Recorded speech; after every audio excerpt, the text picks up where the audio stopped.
Magandang hapon sa ating lahat. Yan. Nandito ako sa taas, kararating ko lang. Yan, bisitahin natin kung meron crack yung trinabaho natin. Wala na. Oh. May crack ito kahapon eh. Pero pinalitadan ko kanina. Ay, kahapon rin. Okay naman. Ayan. Kararating lang natin. Yan. Tignan natin, bisitahin natin yung meron akong tanim dito na namumulaklak. Pero hindi ko pa diniligan, bukas ko na lang. Tignan niyo kung sinong nakakalam nito. Ay sabihin niyo lang. Tignan niyo. Alaga ko. Yan oh.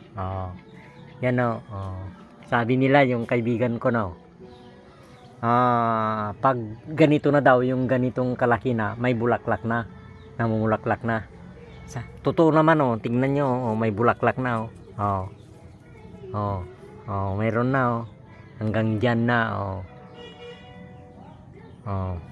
may may 3 bulaklak kasi ito pwede mong ibabad ito sa tubig maging maging lavender ang kulay nito hindi blue, lavender maging lavender yung tubig pag ibabad mo ito ng tubig na mainit, ang sarap sa lalamunan.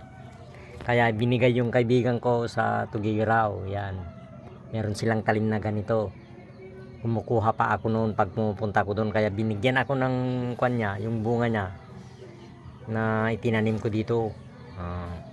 Yung butil, yan, tinanim ko dito. Sana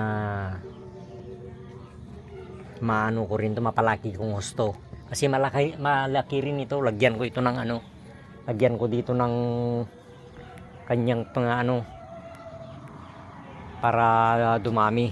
Yan, lagyan ko yan. Tignan nyo, alaga ko dito sa taas yan terrible lang may ganyan na tanim. Yan,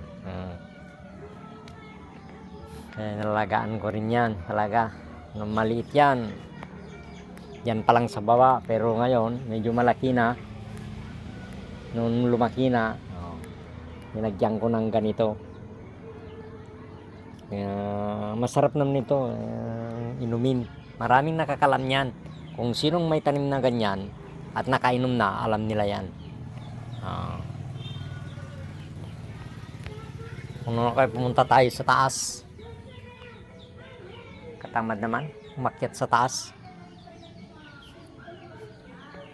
Ito na pwede magtamatambay dito. Doon kasi wala pa naman kasi hagdan na maganda, wala magandang hagdan, kaya tinatamad lang punta dyan sa taas.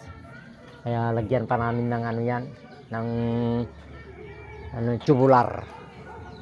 Kahit ito, lagyan rin namin ito ng tubular. Yan lagyan rin namin ito ng tubular para maganda. Marami kami pang maraming kalat na kahoy dyan kahit dyan tinanggal na namin yung yung dito na, pero hindi ko lang binidyo. Yun ang video, hapon na. Ayan, parang kahoy yung mga paligid namin. Ito, puputulin ko rin ito kasi hindi na maganda malapit dito sa dito sa malapit. Kaya puputulin ko rin ito hanggang Lunes. Tanggalin namin yung mga ibang kahoy dyan sa silong.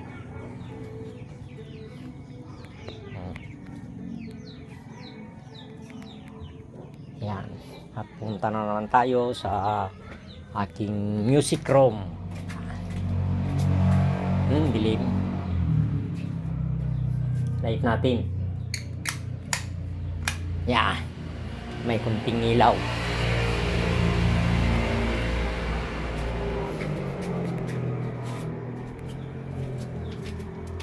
Agakas tayo.